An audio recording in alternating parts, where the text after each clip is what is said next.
Psalm 23, yea, though I walk through the valley of the shadow of death, I shall fear no evil. We were literally in the valley of the shadow of death with the barracks on each side and the lower ground in the middle. And we looked around as Jewish children placed stones on top of stones that they used as makeshift memorials, as if to say, we haven't forgotten you. We still remember you. We still love you. That is the triumph of the Jewish people, who then later gathered their numbers and gave rebirth to the great state of Israel. And now, in that state, the Jewish people are the only people I know of who speak the same language, worship the same faith, on the same land as they did 3,000 years ago. And that doesn't mean it's without difficulty. We had all hoped that we had left the ugly, authoritarian, socialist ideologies of fascism and communism behind. But they came roaring back with extreme and radical movements. New threats emanating from Iran metastasized and exploded back into the forefront on October 7th. An unprovoked attack that was deliberately designed to carry out the maximum amount of cruelty against the most innocent people. A seven-front war initiated by Tehran seeks to carry out a Holocaust-like attack on the Jewish people. October 7th was the biggest massacre of Jews since the Holocaust.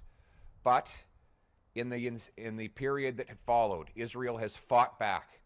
The regimes and the terrorist groups that sought to annihilate Israel have themselves been annihilated. And Israel has friends, as do the Jewish people.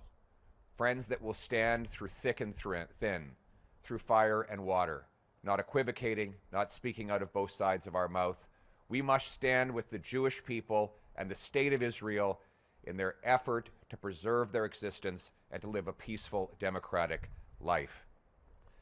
And that should not be taken for granted. We see on our own streets anti-Semitism, guided by obscene, woke ideologies that have led to an explosion in hate crimes. Hate crimes were up over 100% in Canada before October 7th.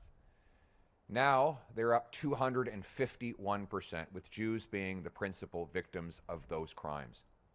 We must not just condemn these things, we must take action against them. We must deport from our country any temporary resident that is here on a permit or a visa that is carrying out violence or hate crimes on our soil. It was obscene that the IRGC remained legal in Canada for 4 years after it killed 55 of our citizens in the attack on PS Flight 752.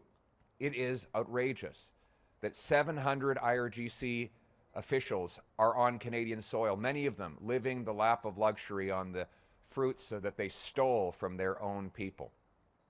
And we must condemn when our own government gives grants for anti-racism to people like Leif Maruth, or appoints Birju Datani to head up the Canadian Human Rights Commission.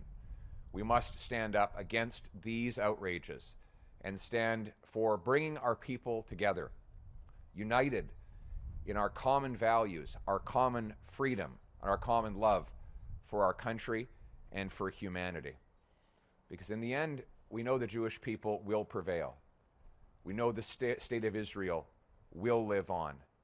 We as Canadians must live on as allies and friends, so that when we say never again, we mean it.